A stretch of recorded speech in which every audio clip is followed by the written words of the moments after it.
All right, ladies and gentlemen, let's try this again. I'm not sure if the stream cut out, if the stream wasn't ever running at all.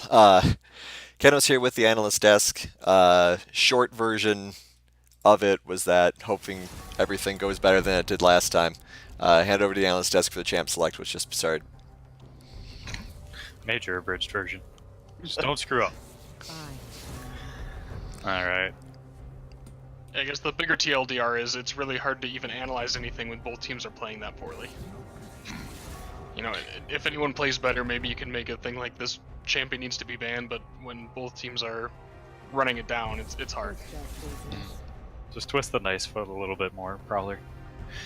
Yeah, I mean, you really could see that there wasn't someone specifically calling, well, this is the champ we're killing. We have to kill this champ. Everyone was kind of chasing their own kill all at once, and whichever team was more focused kind of won out those fights and didn't trickle into them to die. Yep. And it seems like the pick ban phase, I think everybody was kind of considering that there wasn't really much that needed to be changed. It seemed like that both teams were doing... There we see the Nasus. Oh, the Nasus ban actually coming through. Never mind, but Morgana. Ashoy Yeah, that finally gets leaves to play up Morgana. So you're gonna see It's again, always like a trade-off. like Singed Nocturne here, most likely. Yep. No, they'll keep those the same. Malphite. And Ash. I'm trending towards that being a Malphite top, as I don't see that being farming well in the jungle. No. I mean, we have seen Malphite support, but I'm gonna go ahead and agree that it's probably in top. Yeah, I certainly hope it's not support, because you're just giving up a free bot lane for the first 10 minutes then, until Malphite gets close to ult. Never mind, screw everything I said at the beginning and the stuff that beautiful people didn't hear. It's not going to be the same game. Yeah, Got Morgana I'm coming seeing- through Jhin. the pick comp forming here on Phoenix this time. That'll be interesting. Yeah, the Malzahar comes through again. Yeah, I mean, this is really a game where Phoenix could just say, go tank or go home, because you're going to have a Jhin and a Malzahar that aren't necessarily going to cut through huge tanks. Mm-hmm. I'm not a huge fan of the Malzahar pick. I don't think he necessarily played it well in that first game, at least not for the first 15-ish minutes. But maybe he can redeem himself here. Ooh, Azir, too. Yeah, it could be really good with Azir here. Azir has to get up close and personal compared Yeah. to Xerath, so maybe it's a stronger pick this game. Obviously, they didn't know it was going to be the Azir, but might work out for him. Interesting. Gotta get lucky to be the one who'd know the stats more on this, but we got Swain, Nasus, and Kled banned out. What does Foyden have left in his champ pool? Let me give that a check here.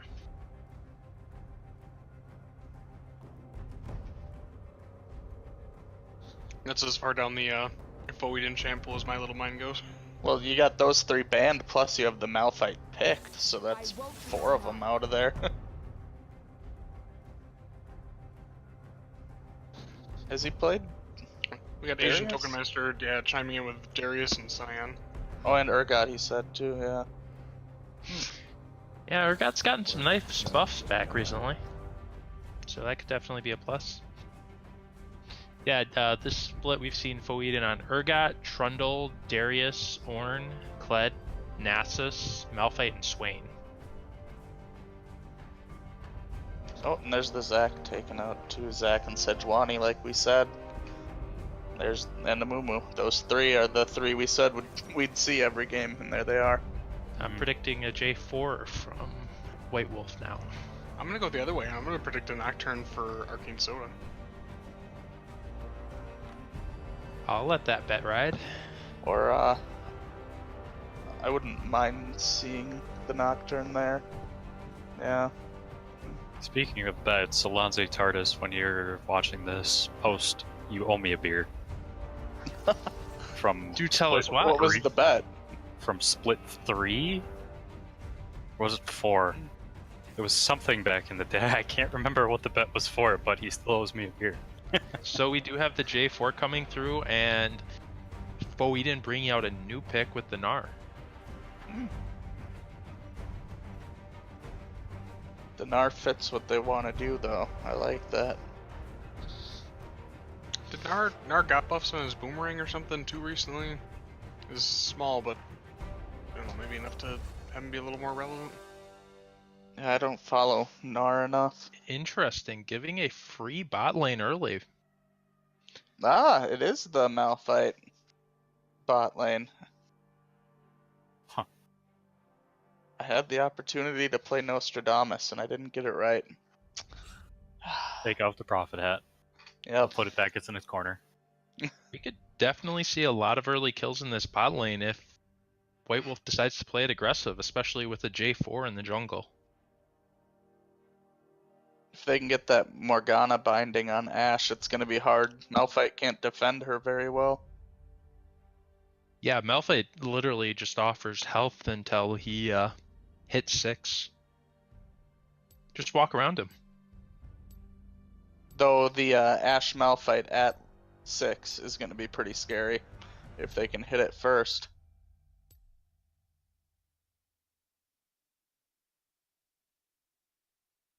I'm giving this one to, if I have to pick, I'm going to give this one to Phoenix.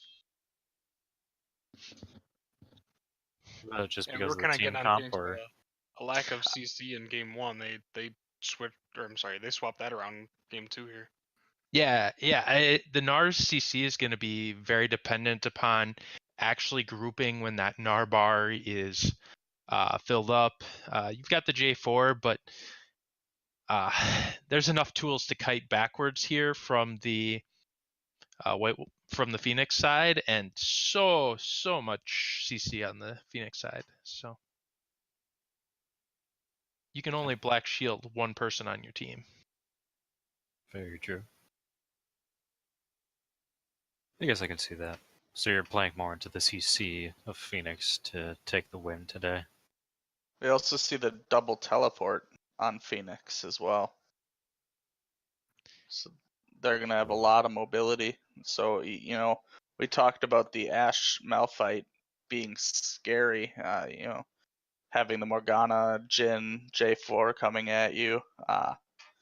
But if they're able to get 2 really well-timed ults out of Azir and Camille, they can turn that around real quick. Yeah, I'll argue the opposite point that this 2 TPs could actually be a disadvantage here in that maybe Ace feels like he can split push and then gets collapsed upon by a Malzahar and a J4, and there's just no way out of that lockdown. That's fair. Really good point in the chat from Asian Token Master that the Jarvan and Gnar work really well together. Jarvan can lay down the Cataclysm and the Gnar can knock everyone into it. Gives them kind of a free wall where the CC's less dependent. So the Malzahar fits really weird into this team because they have a team fighting comp except for the Malzahar, who's just going to be able to ult 1, and that's probably going to be the Camille coming in, right? That's the most obvious target. Yeah, I'm not Yeah. sure what's going on in the mid lane for either team, to be honest, because Azir still feels weird to me in that team comp, too. At least that a little bit, like the Malphite goes in, you get everyone knocked up. The Amumu goes in, you keep everyone locked down. You get to free hit the entire time. Damage is what it brings. Yeah, so just the most damage that you can get in that amount of time that you got CC to use for. But I don't get what White Wolf's going for. Yeah, I think they kind of just went for the champs they were feeling and pieced together a comp out of it. I mean, not necessarily a bad thing. We've seen teams like Vitality play that over in Europe, play that to great effect, but we'll see if it plays out that way here in the LCUS. And you got to play to what you believe. If you think the Malzahar is the best option, you go for it. All right, with that, we'll hand it off over to Kenos to do some awesome casting for you guys. Go Kenos. Yeah, thanks, Nickel.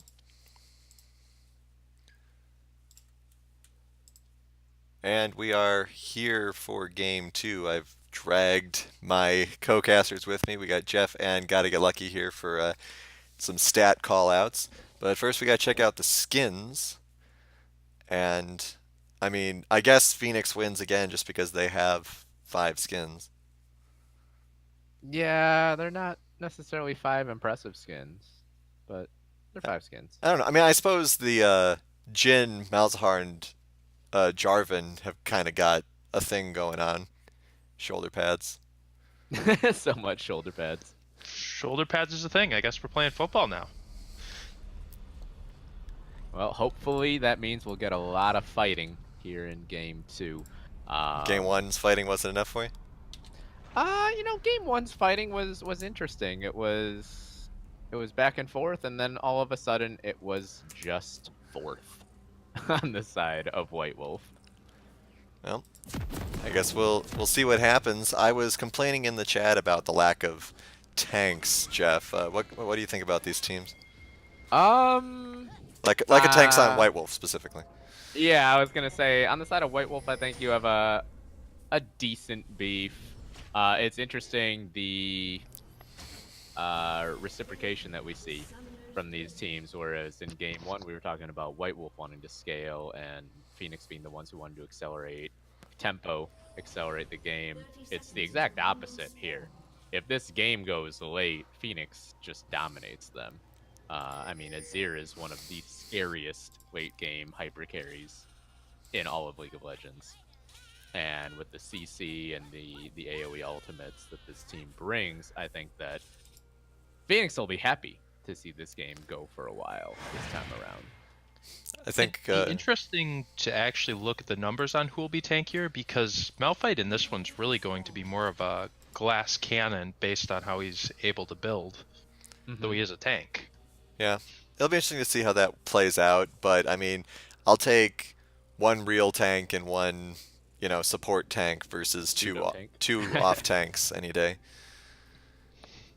Especially, Yeah, I do think. Oh, I'm sorry. Go ahead, Kenos. I was just gonna say, especially when the ultimates are as powerful as Malphite's and Amumu's are. And I think you wonder, as Luffy Senpai gets a decent trade onto Foeden right away in the top lane. We were talking on the analyst desk about comboing the Amumu into the Malphite and things. I wonder if they'll try to get some sort of Camille first ultimate, as Arcane Soda looks for an early gank onto Ace, doesn't land the knock-up. Nice little dodge from Ace there right away, and a little bit of wasted time from the Jarvan. But if you can lock people into the Hextech ultimatum, if you're Lofi Senpai, and then just get everybody in their Curse's Dead Mummy after that, that could be extra scary.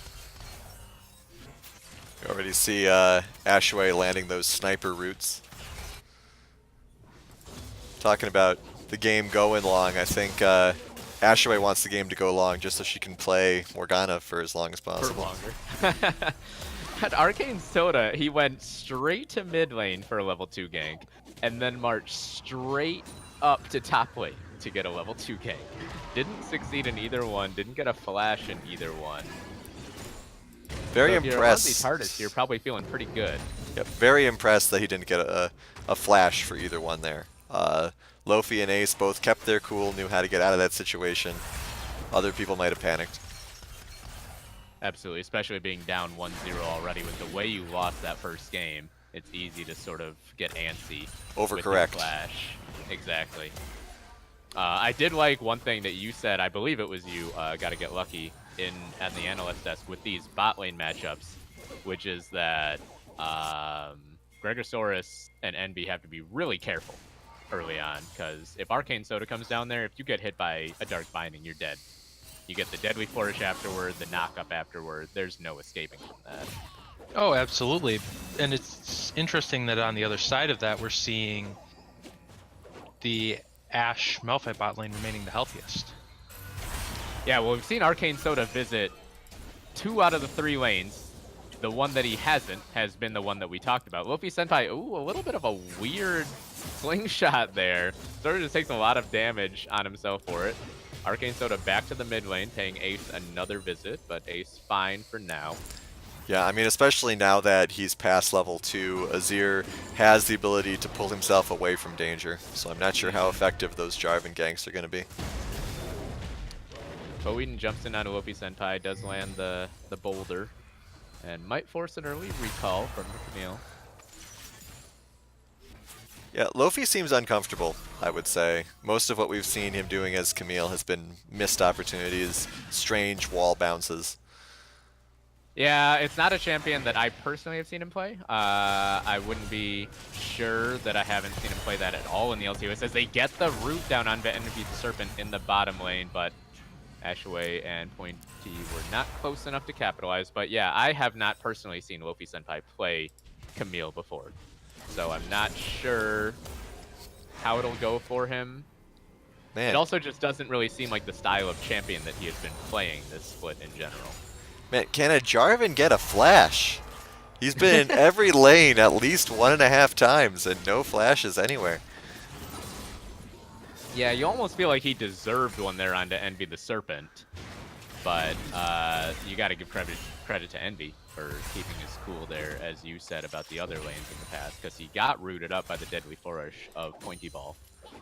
Gregosaurus did have a lot of good awareness moving between Envy and Ashaway as Ashaway was trying to angle for that binding. Does it again. Oh, nice hop away from Foeden in the top lane. They get the root down onto Gregosaurus. There's going to be a lot of damage onto the Malphite. He does get that nice little health boost from his passive, though. So, it's not the There end of just the world. isn't much that a Malphite can do in response, though, in this lane. The analyst that's talked about it a few minutes ago. Picking this Malphite support, you're essentially giving away the lane until level 6. Yeah, but Phoenix was smart in that they didn't show the Camille until last pick, so no one knew it was Malphite top until that, or Malphite support until that Oh, point, here comes so you Stardust. can't take advantage. Ashaway, oh, she dodged. Oh my goodness, Alani Tardis is gonna drop her first blood. Oh, Ashaway with the fancy feet. She dodged the bandage toss, landed the binding, sent Tardis to his grave. Still no flash, though. Soda still aggressing.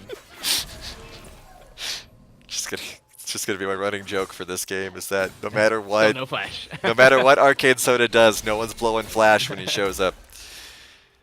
LNZ has actually been not doing the best on Amumu this game. He's missed a couple of chains. The pixels have not been with him. They go in onto Gregosaurus. There's the they flash. get a lot of damage down. There is a flash. Here comes Ace, though. The Azir with the scoop gets one kill, and they force the flashes out of the bot lane.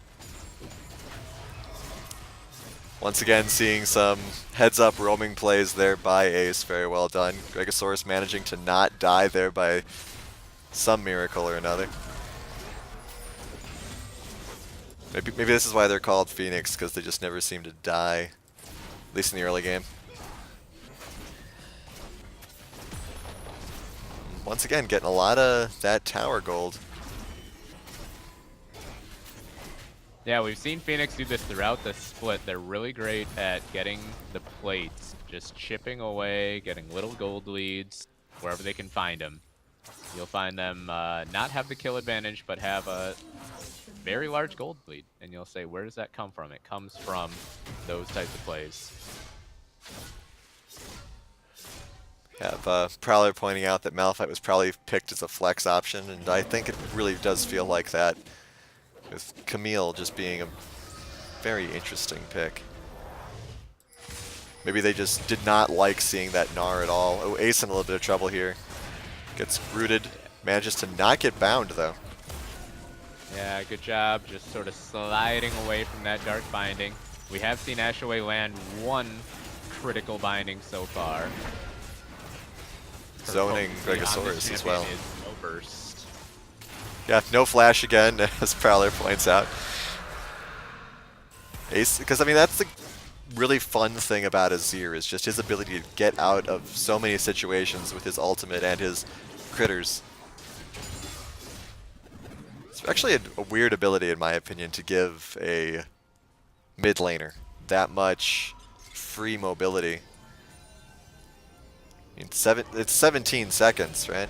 But still.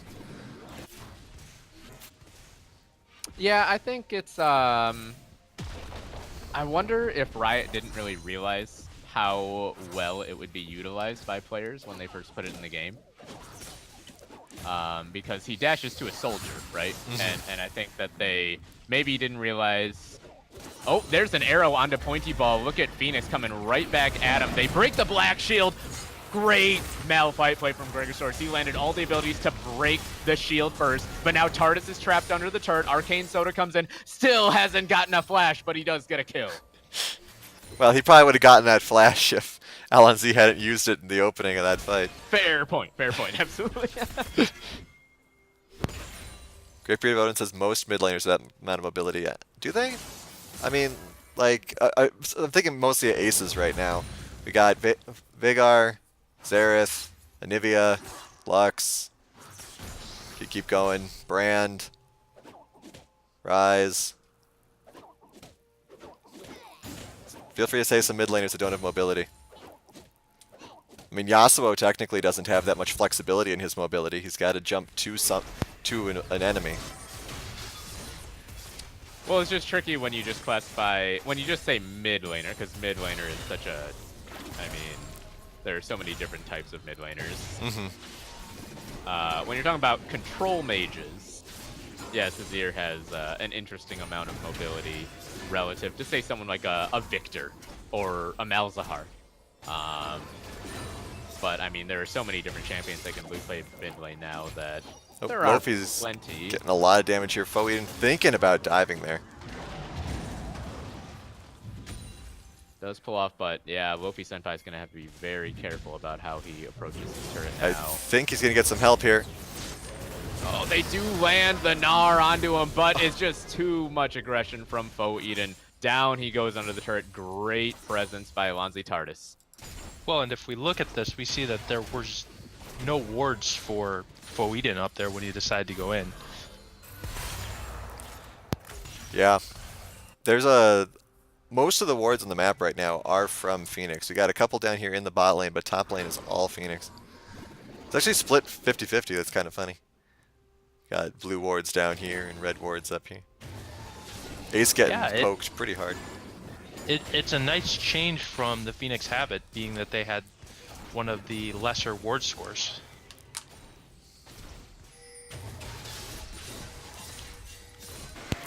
Got some pinging here, calling out that Foeden was doing some rotation. Now they're adding some wards up there. So checking out this bot lane here. A little bit of lag. 500 gold lead. Oh, look at this. Wait. Alonzi Tardis and Arcane Soda right next to each other in the jungle. Looks like they will get the suppression down onto Alonzi Tardis, but Gregosaurus comes in. Unstoppable Force picks up a kill. Pointy Ball forced to flash away, but Primidon was first to the roam. So now the bottom lane of Phoenix forced to run away. Curtain Call comes out looking for one last performance. Ashaway gives it to him with the Dark Binding. Locks him into attention. Foeden and Lofi Senpai dueling in the top side. There is no Hextech Ultimatum available. Oh, nice play from White Wolf Gaming though, down on the bot side. Yeah, great job moving into that jungle there. For a second, it once again looked like LNZ was going to get away, but the arrow was not enough to keep him alive. Oh, another binding goes down. They lock down Envy under the turret, but Pointy Ball will not aggress far enough. A little afraid of that turret aggro, understandably. We are seeing an Azir roam coming in. Yep. Yeah, Ace coming down, but I don't think he'll be here in time to really do much. He actually dashes and looks for the Emperor's Divide. Now he might have put himself out of position, though. He baited Envy the Serpent, I think, into stepping too far forward. Arcane Soda gets him. Still didn't get a flash, but got another kill. And now they're going to catch on to Ace. No, Deadly Flourish didn't land. Flash away from Ace. The dash. Can he get to the blast zone? Oh! Tardis with the bandage toss. Gregosaurus shows up, and somehow the Emperor escapes.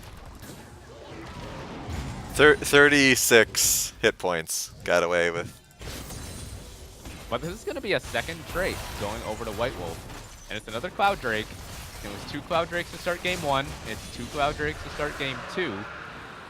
And this time they actually have a gold lead. Yeah, I was going to say, White Wolf is doing much, much, much better in this early game. And I think we can partially credit that to how much better of a job Malzahar's doing pushing into the Azir. Azir's roam there was fairly late, whereas we saw timely roams in all of Game 1, and that's to a large part due to the minion score. And Moby push. Senpai goes in onto Foeden. He gets the Hextech ultimatum down. Alonzi Tardis is here, but he's already missed the bandage toss, and Foeden just flashes away. For a second there, it looked like Ace was going to start trying to solo the Rift Herald. Well, there's no teleport on Foeden, so it wouldn't necessarily be a bad idea for Phoenix to pursue that objective at this point. I think they feel more on the back foot, so they're going to take less risks. Agreed. Alonzi Tardis, now he's looking for Primudin. The spell shield is down, but good respect from the White Wolf mid laner. Staying the bottom side, understanding where Amumu was last seen. And overall at this point, I mean, we've been very, very complimentary of White Wolf. They've made good plays, but the gold is relatively even, and we talked about the potential scaling of Phoenix's team composition in this game. Yeah, I mean, we'll see if they're able to take advantage of any sort of longer game thing here. We do have Foeden roaming rather aggressively into the topside jungle here, but doesn't look like he's... for a second, it thought like he was going to go over to Ace, but Ace was too far back already. No turrets yet either, though. I'm guessing mid is going to be the first one to go. Yeah, it looks like... I mean, Azir does, as he gets to like level 9, level 13, his pushing power is insane with all those soldiers. But all it takes is for him to make one roam, and if Primudin stays, he will be able to get that turret down. There was a minute there where Gregosaurus looked like he was just going to hang out in that bottom bush. We have a collapse of 4 people heading down to the bot lane. Yeah, that turret 5. is about to drop. Oh, they're bringing the house down. Pointy ball hit by everything. In goes Alonzi Tardis. The Jhin is just destroyed. But they're only getting up 1 kill, actually. A good job by Ashaway to sort of slink away. They'll get the first turret. I believe they'll be able to outpace Primudin. But the Rift Herald will be traded back on the top side of the map. So not a disaster for White Wolf to only give up 1 kill in a 5-man dive. Yeah, I'm very impressed by White Wolf just immediately going for that Herald, seeing where the rest of the team was. Now they're going to get 2 turrets most likely. Yeah, they're definitely gonna get 2 for 1 with the help of Shelly up in the top side. So Phoenix, they make the proactive play. They get the first turret bonus and a kill, but they give up 2 turrets. Will Shelly get a charge in onto this second turret? Looks like she will. And she's busy killing minions. Yep, Just there we go. fiddling There she around like, yep, there we go. Not actually worth any gold, but those turrets don't regen, so that's something that White Wolf can come back to in the future. Foeden on this Gnar will be a split push threat. Next dragon up in about a minute. It will be another an Earth Drake, I should say, first one of today. So And now, go ahead, gotta go, Lucky. Sorry, go ahead. So a statistical aberration we have here is that White Wolf only got 1 Herald all season long, and today they get 1. Huh. Well, that's Wow. good. Oh, and now we got 3 turrets, though we do have Ace beaten down on this one, along with some friends. Yeah, this is really interesting because, oh, in goes Arcane Soda, but he's just gonna melt under the damage. Gregosaurus does have flash. He might have to use it. Oh my goodness, a little, I think, too cautious on that flash. It causes them all to stay around. They burn the heal, and Ace gets picked up as a result. We finally see the Mals use that ability the way we were expecting him to early on. Alonzi going back in. Yeah, I'm not sure about that call. Goes back in with the bandage toss, just gets immediately gnarred against the wall. And look at White Wolf completely turning around the pressure in this mid lane.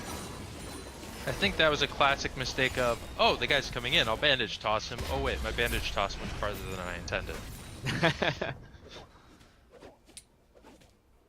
Yeah, I really feel like Team Phoenix, they could have gotten out of that pretty scot-free. They killed Arcane Soda. Gregosaurus had Flash and Unstoppable Force available, hung out under the turret for a while. If he just ults out of that Cataclysm earlier, I think everybody just gets to run away. Instead, White Wolf, they pick up a couple kills. They get the inner mid turret, and they're going to get a Mountain Drake. This will be 3 Drakes over to their side, pre-20 minutes. I'm glad to see Premeden working with that Malz a little bit better. Oh, Ash away, you sniper.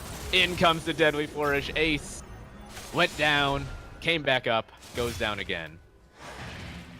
Ooh. LNZ does not suffer the same fate. And we have Lofi up in the top lane farming a little bit. And all of a sudden, this is a 3,500 gold lead on the side of White Wolf. Lofi Senpai looking for Foeden, looking for the duel, gets a good trade down, but can you get away without the hyper proc? He does. Camille is a very, very strong scaling champion. If Lofi Senpai can get to another item or two, then all of a sudden these trades with Foeden become very one-sided. In she goes with the slingshot again. Hextech Ultimatum comes out. Envy the Serpent is here. Enchanted Crystal Arrow lands. Flash away from Foeden. He will survive thanks to the Gnar and the Flash, but that's still a decent play out of Phoenix. Yeah, we'll see if they're able to get some damage on this turret. 3 members of White Wolf coming, including Jarvan in the river to collapse on them. Yeah, Hawkshot just came out, so they should know that they are being collapsed upon.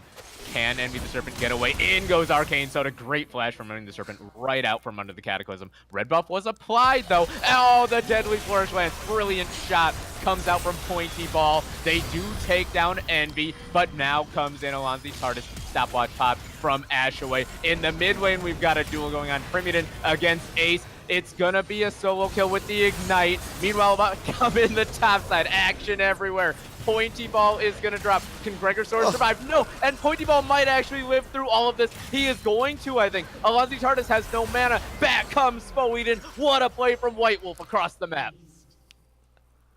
And that's an invisible ace because we still can't see in-game text. Immaculate play from White Wolf. Just winning every single little individual interaction between mid lane and top lane, playing it perfectly. They're going to get so much off of this play. This is going to end up being about a 7k gold lead by the time this is all said and done. Yeah, we'll see what happens. Most of the team has respawned here. That Amumu died pretty late. Mega Gnar to get away. So that's something they'll be glad to not see in the future. Lurking. No, they're waiting. They're going to see if they can get somebody. Gregosaurus. Nope. Okay. They decide not to wait anymore. Oh, actually, they might catch him going around the other way here. Yeah, you don't want to overreach here if you are White Wolf, though. Because Lofi's overreaching. Oh, boy. And he gets hit by another Dark Binding. This is why you don't give over the Morgana to Ashaway. The Dark Bindings have been on point the last few minutes. Feels like that's been the difference. Another 2 kills go over to White Wolf. And you have Arcane Soda just split pushing for free in the bottom side. And that was a huge missed opportunity because, like you said, Arcane Soda farming without a teleport in the bot lane. Potential 5v4. Good dodge there by Envy. Yep. Yeah, good juke by Envy, but I don't know if it'll be enough. Gonna drop to the damage over time ability of Premeden. They teleport back in. Arcane Soda goes straight for Gregosaurus. Curtain Call comes out. They want one more. Doesn't look like they'll find it. No, they will, as Gregosaurus is forced to juke around. Foeden picks it up. This could end up being the game. I don't know. There's 3 up for Team Phoenix. No, it looks like White Wolf, they'll be willing to take what they have. Yeah. Still, there's a lot of unspent gold in the inventories of White Wolf. This has all been one insane spree over the last 5 minutes. Yeah, and it looks like they're just going to get this inhibitor too. We'll see what happens. Ace is suffering from a couple of issues here, which we'll talk about, assuming they don't all die here. Lofi Senpai goes and gets the ultimatum down, and Ace will pick up 2 kills. Can the rest of White Wolf escape? You don't want to overchase here. You're going to force the recalls. So I wonder if Team Phoenix, if you just make an aggressive Baron call at this point. I don't think they have it in them. There's only 20 seconds until the rest of the teams are up. By the time they heal and they need to heal, they won't get there in time.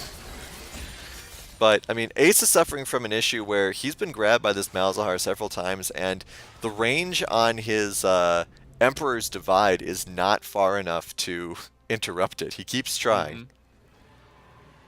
Yeah, I think you wonder how many QSSs we'll see coming out from the side of Team Phoenix in the minutes to come. Gotta get lucky. You actually play in this league.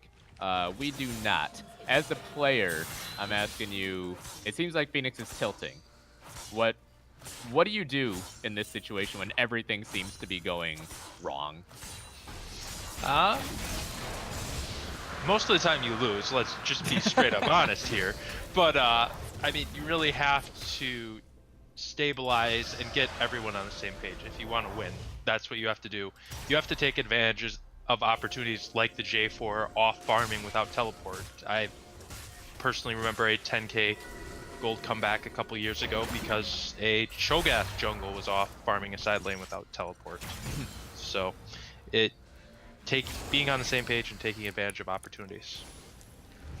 All right, so we'll see if Phoenix can find an opportunity first. Another Dark Binding lands into the Deadly Flourish, and Arcane Soda is just on full aggression mode right now. Doesn't pop the Cataclysm that time, but we're seeing the potency of that Morgana Jhin combo. If one lands, the other is guaranteed. And now that you have the lead, now that you're ahead, you can sort of take any engage that you get the opportunity for. One thing that they're saying in the chat is that they should focus on Arcane Soda and J4 if you're Phoenix right now, because that's really all the initiation they have. Though the Dark Binding follow-ups have been pretty good. Yeah, the Dark Bindings to me have been key over the last few minutes. And Tardis goes in. I think he's way too early though. His team is not there to help him. Everyone follows in, but Tardis is already gone. They get a couple people low, but 3 members, 4, 5 are gone for Phoenix. Another clean ace on the side of White Wolf. They get the Baron too. This is going to be game 2, and Phoenix is going to have to pull a rabbit out of their hat. I don't think there's a rabbit that'll spawn in the next 20 seconds, but we'll see. Really great Black Shield there by the Morgana. Kept the Emperor's Divide from affecting her target. And yeah, that's definitely going to be game. So this is a much cleaner, much more assertive White Wolf win here. My goodness, White Wolf Gaming, the last team that made it into the playoffs a few weeks ago, on the cusp of a championship here in Split 5. My oh my. Alright. So hopefully this will be a little bit more of a dominant score screen here, with some nice damage graphs for White Wolf as well. Let's check it out. Yep. Yep. It was indeed. Everyone pretty even, actually. I'm very impressed. Was definitely a big team effort there for all of them involved. So, Jeff, before we hop into the analyst desk and get overwhelmed by all the lovely people in there, what are your takeaways from this game real quick? I think it's worth noting that in both games, Phoenix has looked very solid in game 2 and even the better in game 1 very early on. And then White Wolf seems to have a definite better grasp of mid-game. And then once they get rolling in the mid-game, once they get 1 or 2 good plays that go their way, whether it's White Wolf being great or Phoenix being not so great, everything just seems to cascade towards White Wolf. So Phoenix is going to need to address that, whether it be through draft, whether it be through just getting their heads together. But that has been the pattern that we've seen over both first 2 games. All right. Well, we'll hop into the analyst desk and see if they agree with you. Didn't prove me wrong. Hey, who wasn't proved wrong? It was fun. Yes, that was me. All right. Well, we have a lead-in question here from Jeff, or statement, saying that early game all Phoenix, then they lose all their footing and give it to White Wolf. Analyst desk, do you agree with that? I would say so. I don't even know if it was early game all Phoenix. Yeah, Yeah. I felt like it was pretty even early game, and then they gave up the footing. Weren't we just talking about that before they got here, though? That it was like, yeah, it was pretty even, but it seemed like that White Wolf was still playing better Yeah. than overall Phoenix. And I think that just kind of went on as the game went on. Yeah, definitely. In the early game, I saw some good rotations out of Phoenix, but they definitely. I don't think they ever had an advantage at any point. Do you think that the Malphite and the Camille pick had something to do with this, or was it just White Wolf having some good plays? Anyone? I'll take that one. I don't think. I mean, like we saw Priming go from looking very bad in the Malzahar to looking very good. So some of this is just performance, and I think you guys kind of touched on it in chat that or in during the broadcast that a little bit of tilt is setting in. So they need to rally and kind of get their stuff together. I tend to agree with that because it seemed like that the tilt started getting a little bit further as the game went on, if we can call it tilt. But it just kind of is a little bit telling because you see Ace go up forward, and then also for that last Baron, you see Alonzi, which debatable if it was right or wrong. He just went in to try to steal that Baron, and then everybody just followed suit, trying to protect the already dead Amumu. So I have the question: do we feel that Phoenix took too slow of a scaling comp? Everyone I look at on their comp needs time to scale, whereas White Wolf came online for the early and mid game. Mm-hmm. I don't think scaling matters when you're playing that poorly, and that's what we're seeing Right. out of Phoenix. They played really good for the first 15 minutes of game one, and since then it's been downhill. And there's no right champion to play when it's like that. You need to reset your mental. This game, hopefully they can just put it on the back burner and come out strong in game three. But if they play like this in if they play like this in game three, it won't matter what champion they're playing. They could have the earliest game champion you want. You could have Pantheon and whoever else. It's not going to make a difference. They're just not playing well right now. For sure. And Prowler, weren't you saying before too that the item picks even were very questionable from both teams, but weren't you just talking about the ADCs as well, just like from a comparison from the Jhin and the Ashe? Yeah, the Ashe rushing Runan's Hurricane. It applies this slow extra, but if you're not doing any damage as the ADC until you get your second item completed, who even cares? You're basically taking yourself out of a game where your team's already far behind. You got to make smarter decisions than that. All right. Well, on that note, we'll take a quick break, head into game 3, see if Phoenix is able to regain lost ground or if White Wolf 3-0s their way to their first championship. Don't go anywhere. We'll be right back, hopefully with a functioning stream.